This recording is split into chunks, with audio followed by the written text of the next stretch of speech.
प्रकृति शरणं गच्छ यत्र नष्टम न युज्यते शुद्धि आहार विहारम च शांति प्राप्तिरियम परम।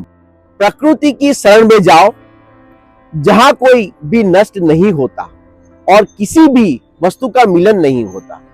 शुद्ध आहार और शुद्ध आचरण से शांति की प्राप्ति होती है जो सर्वोत्तम है। तो अब मैं बुलाने जा रहा हूं सोनल दीक्षित जो नेचुरोपैथी में एक्सपर्ट है, उनकी स्टडी कर रही है और नवरात्रि में नेचुरोपैथी का किस तरह से इस्तेमाल हम कर सकते हैं उस पे हमें फोकस अच्छी तरह देंगी और काफी जानकारी हमें मिलने वाली है। तो आई वेलकम सोनल दीक्षित। सो सोनल जी, आपका यहाँ पे इस चैनल में स्वागत है। हम आपसे ये जानना चाहेंगे कि ये जो नेचुरोपैथी के साथ नवरात्रि है ये किस तरह से जुड़ी हुई है और पूरे साल में नवरात्रि कितनी होती है, कौन से टाइप की होती है और कब आती है, उस पर थोड़ा आप फोकस करें। नमस्ते मित्रों, मेरा नाम सोनल दीक्षित है। अभी ये नवरात्रि जो आ रही है हमारे वेदों के अनुसार और ऋषि मुनियों के अनुसार वर्ष में 4 नवरात्रि होती है। ये शाकंभरी नवरात्रि है जो जनवरी फरवरी में आती है। फिर अपना चैत्र नवरात्रि है, वो चैत्र महीने में आती है, अप्रैल महीने में आती है। फिर अपना आती है आषाढ़ की नवरात्रि होती है, वो सितंबर में आती है। और आसो की जो नवरात्रि है वो सितंबर अक्टूबर में दिवाली के पहले आती है। तो ये 4 प्रकार की नवरात्रि हमारे ऋषि मुनियों ने बताई है। सोनल जी, हम आपसे कुछ क्वेश्चन आंसर करना चाहेंगे जिससे हमारे ऑडियंस को ये पता चले कि नेचुरोपैथी के साथ नवरात्रि किस तरह से जुड़ी हुई है। सबसे पहला ये मेरा आपसे एक क्वेश्चन रहेगा कि नेचुरोपैथी जो हम नवरात्रि करते हैं एक अच्छा त्योहार है, तो वो नेचुरोपैथी को हम किस तरह से ये त्योहार के अंदर यूटिलाइज कर सकते हैं और ज्यादा से ज्यादा इसमें हम इसका इस्तेमाल कर सकते हैं।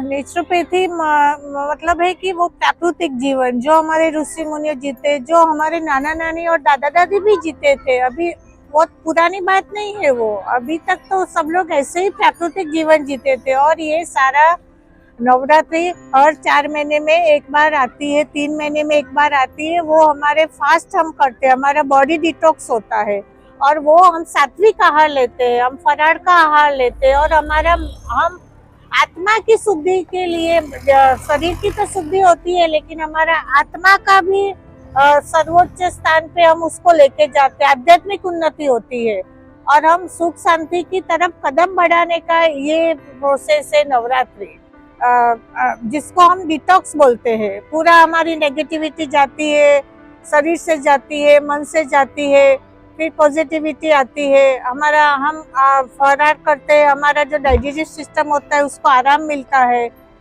तो फिर ये जो आराम मिलता है तो हमारे बॉडी के जो पार्ट्स होते हैं उसको क्लिनिक प्रोसेस बाद में फास्ट होती है। और जैसे सिंपल भाषा में बोलूँ तो हम कार की या व्हीकल की जैसे सर्विस कराते हैं वैसे बॉडी सर्विस का टाइम है। तो आपने जैसे बताया कि ये अभी जो जनवरी में परसों से शुरू हो रही है 7 तारीख से, वो शाकंभरी नवरात्रि आप कहते हैं।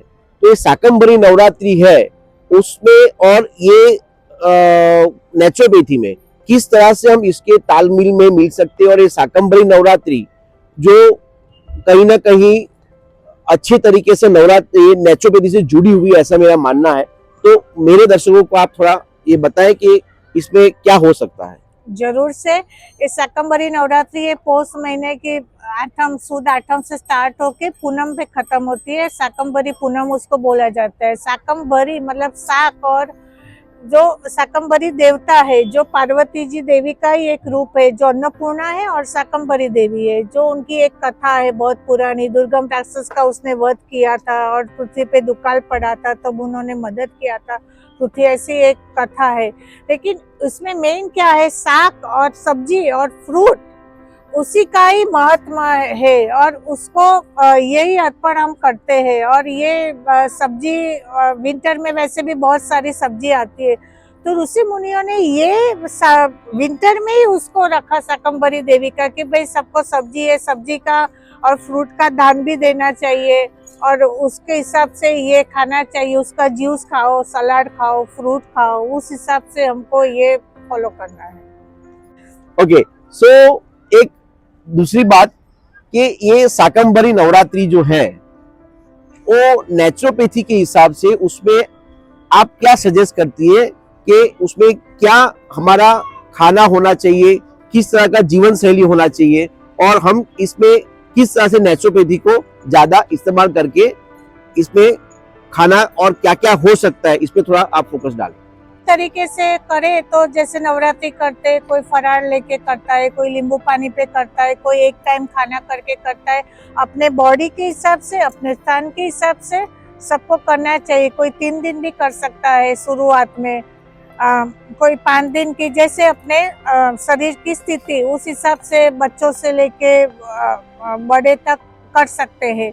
लेकिन सबसे मैं ऐसा मानती हूँ कि ये जो वेजिटेबल का जूस है वो हमको लेना चाहिए, फ्रूट लेना चाहिए और नींबू भी ले सकते हैं हम, हर्बल टी ले सकते हैं। चाय कॉफी का अगर लेते हैं तो हो सके तो उसके बदले हम हर्बल टी कॉफी ले सकते हैं।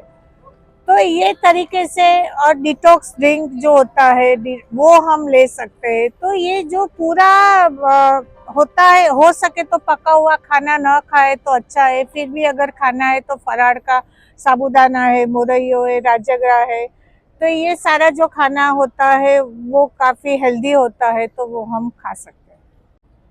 बहुत ही अच्छा कहा आपने, नेचुरोपैथी के बारे में काफी कुछ जानने को मिल रहा है। तो अभी ये थोड़ा बताएं हमें कि नेचुरोपैथी के हिसाब से ऐसी कौन सी चीज हमें फॉलो करनी चाहिए जिससे ये एक ऐसी प्रैक्टिस हो कि जो ये नवरात्रि के दौरान हम वो नेचुरोपैथी के द्वारा ही और बहुत ही अच्छी तरह आगे बढ़ सके। सबसे पहले तो ब्रह्म मुहूर्त में उठना चाहिए, 4 बजे तक या 5 बजे तक उठ के हम मेडिटेशन करना चाहिए, योग प्राणायाम करना चाहिए, अनुलोम विलोम करना चाहिए, भ्रामरी करना चाहिए, जिससे हमारा तनाव कम होता है। और जब सूर्य उगता है तो हमको सूर्य नमस्कार करना चाहिए, सूर्य की ऊर्जा को अपने आप लेना चाहिए, तो शरीर की ऊर्जा भी बढ़ती है, विटामिन डी मिलता है हमको। और हो सके तो रात को भी ध्यान करके हमको 10-15 मिनट का ध्यान करके सोना चाहिए। हो सके तो आरती करना चाहिए, घर के सारे लोग मिलके आरती कर सकते हैं, भजन कर सकते हैं, भजन का टैब भी रख सकते हैं हम। आते जाते कहीं हमारी गाड़ी है या तो घर पे कुछ काम कर रहे हैं तो हम भजन सुन सकते हैं। कहने का मतलब है कि पवित्रमय वातावरण अगर 9 दिन, पवित्र वातावरण 9 दिन रह सके तो हमारा कॉस्मिक ऊर्जा बढ़ती है और हम आगे बढ़ते हैं जिंदगी में।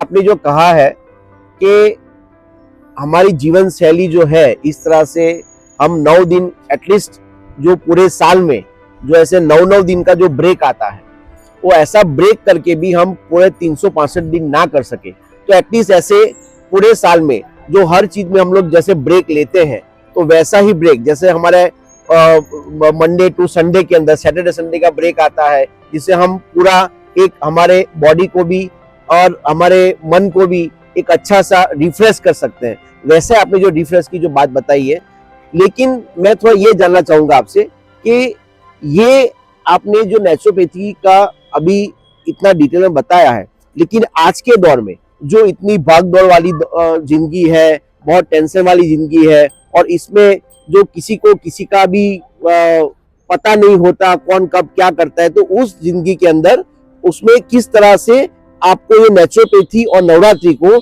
जुड़ के ये हम हमारा जो रोजिंदा जीवन है उसमें कहाँ पे और किस तरह से हम आगे बढ़ पाए। ये जो हमारी भागदौड़ वाली जिंदगी है, हम जो मेट्रो सिटी में रहते हैं, तो उसमें ये पालन हम अगर संकल्प लेके थोड़ा मन को हम मन से मक्कम होके अगर कर सके तो होता है। शुरुआत में थोड़ा हमको वो पथ पे चलने में थोड़ा आसान नहीं होता है, लेकिन बाद में वो पथ पे हम चल सकते हैं। सुबह हम जैसे रूटीन लाइफ में अगर सुबह आप नाश्ता करते हो तो वही नाश्ते के में आप अगर फ्रूट ले सकते हो, नींबू पानी ले सकते हो, हनी वाटर ले सकते हो, खजूर का पानी ले सकते हो। फिर अगर आप लंच लेके जाते हो तो लंच में आप सलाद लेके जा सकते हो, फ्रूट लेके जा सकते हो, शक्करिया है, बॉइल शक्करिया है, या तो वो लेके जा सकते हो, सिंगोड़ा लेके जा सकते हो। मेरा कहने का मतलब कि आपको हैबिट थोड़ा चेंज करना है, आपको सब्जी मार्केट का विजिट करना है। अगर आप फ्रूट मार्केट का विजिट करोगी, इतने सारी सब्जी आती है, इतना सारा फ्रूट आते, तो वो सारा 9 दिन के लिए आप बहुत मेरे हिसाब से बहुत काफी होता है आपको वो नवरात्रि के दौरान। और शाम को भी आपका शरीर के हिसाब से, आपकी वो प्रकृति के हिसाब से आप कुछ फरार लो या फिर अपना पका हुआ थोड़ा एक ही चीज लेकिन लेना चाहिए, ऐसा हमारा मानना है। ये आपने काफी अच्छी तरह से नेचुरोपैथी के बारे में और नवरात्रि को किस तरह से तालमेल होना चाहिए इसके बारे में बताया है। थोड़ा आप ये और बताएं कि नेचुरोपैथी और नवरात्रि इसको जोड़ने के लिए एग्जैक्टली हमें आज के दौर में, जैसे आपने बताया ही है, फिर भी इस पे थोड़ा ज्यादा फोकस डाले तो ज्यादा अच्छा रहेगा। मैं नेचुरोपैथी में क्या बोलते हैं कि जो 3 टाइम खाते हैं ना वो रोगी बनते हैं, 2 टाइम खाते हैं वो भोगी होते हैं, और 1 टाइम जो खाते हैं ना वो योगी कहलाते हैं। तो ये सात्विक खाना खाते हैं योगी लोग, और वो भोगी लोग राजसिक खाता खाते हैं, और वो भोगी वो तामसिक खाना खाते हैं। तो ये सात्विक राजसिक तामसिक खाना भी बहुत मायने रखता है। हमारे में बोलते हैं ना, जैसा अन्न वैसा मन। तो ये सात्विक खाना खाने से हमारा मन भी सात्विक हो जाता है। हमको थोड़ा डिटॉक्स करना चाहिए। पता है आज के जमाने में क्या डिटॉक्स करना है? Digital detox. अपने मोबाइल से भी थोड़ा दूर रहना है, मौन व्रत भी रखना है। किसी भी टाइम आप मौन व्रत का रखो, अगर सुबह रखते हो तो अच्छा है। फिर पर्याप्त नींद लेनी चाहिए। आजकल क्या टाइम से सोना, टाइम से उठना, वो भी बहुत जरूरी है। और थोड़ा ब्रेक लेना चाहिए। हम जो काम करते हैं ना उसमें थोड़ा थोड़ा अंतर से ब्रेक लेना चाहिए। So thank you very much Sonal ji. Thank you. आपने बहुत ही अच्छी तरह आपने नेचुरोपैथी और नवरात्रि के बीच में कैसा संबंध होता है और किस तरह से नेचुरोपैथी को हमारे जीवन शैली में नवरात्रि के रूप में किस तरह से हम इसमें आगे बढ़ सकते हैं, और एटलीस्ट जो पूरे साल में ऐसे 4 नवरात्रि होती है उसमें 9 दिन भी हम ब्रेक लेके अच्छे से नेचुरोपैथी का भी इस्तेमाल करके एक पूरा शरीर को डिटॉक्स करें, तो काफी हम जो पूरे साल में जो हम जंक फूड खाते हैं या और कुछ खाते हैं, सालिया में खाते हैं, उसका पूरा एक शरीर के ऊपर काफी असर होगा और हमारी स्वास्थ्य बहुत ही अच्छी रहेगी। बहुत बहुत शुक्रिया आपका। सो फ्रेंड्स, हमने काफी जानकारी हासिल की है इस दौरान, जिसमें नवरात्रि के दौरान और नेचुरोपैथी में किस तरह से तालमेल मिला के हम अपना जीवन शैली और अच्छे से शुद्ध और शाकाहारी जीवन के साथ हम कैसे आगे बढ़े। मैं तो इतना ही लास्ट में कहना चाहूंगा, नवरात्रि की रातों में दीपों की रोशनी है, शरीर और आत्मा की शुद्धि है। यह एक अनोखी कहानी है। जो प्रकृति से जुड़ता है वही सच्चा आंतरिक सुख पाता है। नेचुरोपैथी से शुद्ध होते हैं हम और नवरात्रि से एक नई शुरुआत करते हैं। Thank you very much.